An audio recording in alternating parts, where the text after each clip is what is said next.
Akshaya ட்ரஸ்ட்டுக்கு contact பண்ணுறதுக்குள்ள காரணம் முக்கியமாக என்னென்னா, என்னோட தாய் மாமாவோட ஆனிவர்சரிக்காக வேண்டி வேறு திதிகள்லாம் பண்ண முடியாதனால அன்னதானம் பண்ணலாம் சொல்லி யோசனை வந்தது. அப்படி இருக்கும்போது தான் நான் அக்ஷயா ட்ரஸ்ட்டை காண்டாக்ட் பண்ணுறேன். பண்ணி நான் இங்கே வந்து உங்களுக்கு ஒரு நேரம் சாப்பாடு கொடுக்கலாம்னு சொல்லி வந்தேன். அது என்னோடய எக்ஸ்பீரியன்ஸ் எப்படி இருந்தது கேட்டாச்சுன்னாக்கா, நான் இது வரைக்கும் யாருக்கிட்டையும் இந்த மாதிரி அன்னதானம் பண்ணினது கிடையாது. ஃபஸ்ட் டைம் என்னோடய எக்ஸ்பீரியன்ஸ் நான் மனசளவில் நான் சொல்கிறேன். ஏன் இவ்வளோ நாள் வாழ்க்கையில் இவ்வளோ நாள் பண்ணலைங்கப்பட்ட ஒரு கேள்வி எனக்குள்ளே வருது. அதுக்கு வந்து பார்த்ததும் எனக்கு இன்னும் உள்ள வந்து ஒரு மன ரீதியாக ஒரு சந்தோஷத்தை உண்டாக்கியிருக்கு. அது இவ்வளோ பேர் வயசானவங்க, நம்ம வீட்டில் ஒரு ஆள் வயசானவங்க இருந்தால் கூட நிறைய எவ்வளோ செலவு இருக்குது, எவ்வளோ விஷயங்கள் அவங்களுக்கு பார்க்கணும்.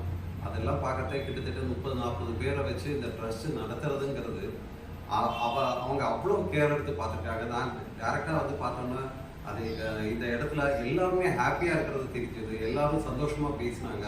அவங்களோட ரியாக்ஷன்ஸ் எல்லாம் பார்க்கும்போது அவங்க சொந்த வீட்டில் இருக்கிற மாதிரி ஒரு ஃபீலிங்ஸும் கொடுக்குறாங்க.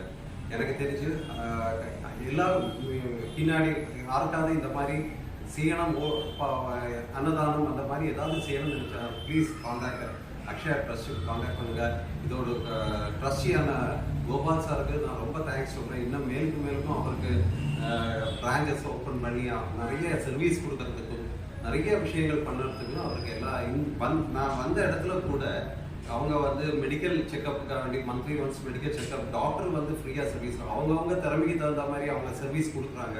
நான் எல்லார்கிட்டையும் ரெக்வஸ்ட் பண்ணுறேன், தயவுசெய்து இந்த அக்ஷயா ட்ரஸ்ட்டுக்கு வந்து உங்களோட முடிஞ்ச ஹெல்ப் பண்ணி கொடுங்க. எனக்கு நிறைய பேர் இருக்காங்க, அவங்களுக்கு எல்லாம் நல்லது வரைக்கும் அவங்களுக்கு ஆதரவு கொடுங்க. நான் என்னோட ரிக்வஸ்ட் அதுதான். ப்ளீஸ். இல்லை சொன்ன மாதிரி இது எங்களுக்கு ஒரு ஃபர்ஸ்ட் டைம். இதுக்கு முன்னாடியெல்லாம் சும்மா கான்ட்ரிபியூஷன் தான் பண்ணியிருக்கோமே தவிர அந்த இடத்துக்கு வந்து பார்த்து இது ஒரு ஃபர்ஸ்ட் எக்ஸ்பீரியன்ஸ். அது ரொம்ப சந்தோஷமாக இருக்குது.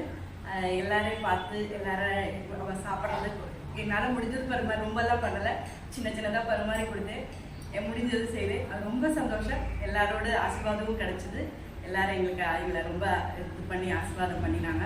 ரொம்ப சந்தோஷம். அக்ஷயா ட்ரஸ்ட்டுக்கு ரொம்ப தேங்க்ஸ். நாங்கள் ரொம்ப ஹாப்பியாக இருக்கோம். தேங்க்யூ.